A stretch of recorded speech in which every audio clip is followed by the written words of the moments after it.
All right, the next section here of the WooCommerce settings is going to be the tax section. Of course, this has to do with taxing customers according to what they're with your when it comes to your products. So this first section here, we have a few up here, but the first one's tax options. And so the first part here says prices entered with tax.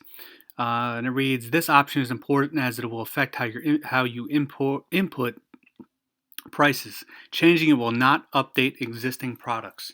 So if you change this here from yes to no or no to yes after you enter your products and their prices, it will not update them automatically.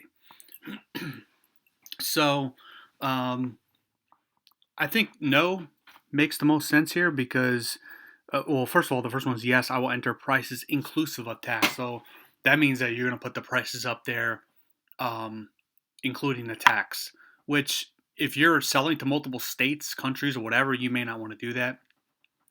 You might just want to do no. I will enter price exclusive of tax, which means it's not including the tax. And then the next line here is tax. Calculate tax based on, and you can select customer shipping address, billing address, or shop base address, which is your shop. And this says this option determines which address is used to calculate tax. So, of course, you'd want to choose the one that fits your business the best. Shipping tax class. Um, this is optionally control which tax class shipping gets, or leave it so shipping tax is based on the cart items themselves. This first one, of course, here, excuse me, says shipping tax class based on cart items. You do standard, reduced rate, or zero rate. Then the next line here is rounding. You could check this off if you want to round the tax at subtotal level instead of rounding per line. And then here's additional tax classes. You could add additional ones. We have reduced rate and zero rate. It says here list additional tax classes you need below, one per line. Example is reduced rates. These are in addition to standard rate, which exists by default. So you don't even need to add standard rate. It's already there by default. Next thing would be display prices in the shop. So do you want to display your prices excluding the tax or including the tax? You have to make that decision there. Display prices during cart and checkout. Again, when they're in the cart and when they're checking out, do you want them to have the tax or not? That's up to you. Then you have price display suffix.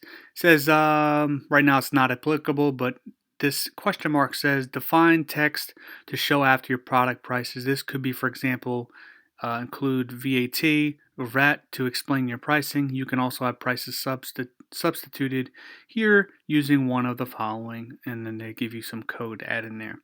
I would leave that alone right now. The last thing here for this little section is display tax totals. You could do it by itemized or as a single total.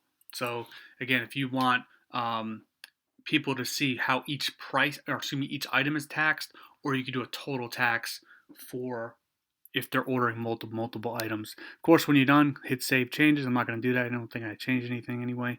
Next little section, your standard rates.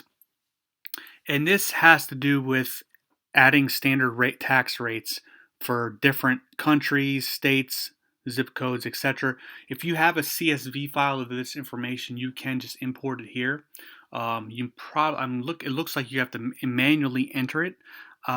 You would do that by inserting row, and then you could add United States, state. You'd have to add all the information here. City, zip code, rate for percentage, tax name, priority.